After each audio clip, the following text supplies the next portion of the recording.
Recently একটি বাঙালি বাসায় গিয়েছিলাম। তাদের একটি ছোট সন্তানও ছিল।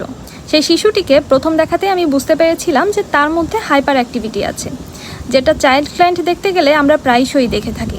তবে এই বিষয়টা আপনাদের সাথে শেয়ার করার জন্য আমি আজকে ভিডিও অন করিনি। আমি আজকে ভিডিওটা অন করেছি তার মায়ের অ্যাক্টিভিটিসগুলো আপনাদেরকে বলার জন্য, যে কোন ধরনের কাজ হাইপার অ্যাক্টিভ বাচ্চাদের ক্ষেত্রে আপনারা করবেন না। এই মাটি তার সন্তানের সামনে খুব হেসে হেসে খুশির সাথে বলছিল যে তার সন্তান অনেক বেশি রাগী। তার সন্তানের যখন রাগ হয় তার মাথা ঠিক থাকে না, সে তখন অনেক কিছু ভেঙে ফেলে। এমনকি তাদের আইফোনটাও সে ভেঙে ফেলেছে। তার সন্তানের যখন রাগ হয় সে এমনকি অন্যদেরকে ঘরে প্রবেশও করতে দেয় না।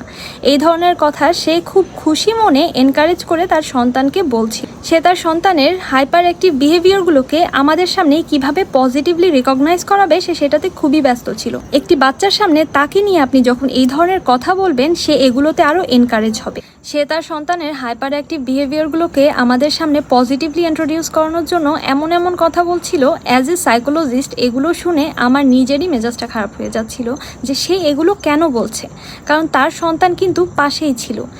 এই বিষয়টা আমার চোখে এতটাই লেগেছে, তাই আমার মনে হলো যে এই বিষয়টা নিয়ে ছোট্ট একটি ভিডিও বানাই, যেন যাদের সন্তানরা এমন হাইপার অ্যাক্টিভ তাদের মারা যেন এ থেকে সতর্ক হয়ে যেতে পারে। আপনাদের সন্তানদের সামনে কখনোই তাদের হাইপার অ্যাক্টিভিটি নিয়ে কথা বলবেন না। এতে পজিটিভলি হোক অর নেগেটিভলি তারা কিন্তু এনকারেজ ফিল করবে এবং এই ধরনের কাজে তারা আরও বেশি মোটিভেটেড হবে। অতএব তাদের সামনে এসব বিষয় নিয়ে কখনোই আলোচনা করতে যাবেন না। ধন্যবাদ।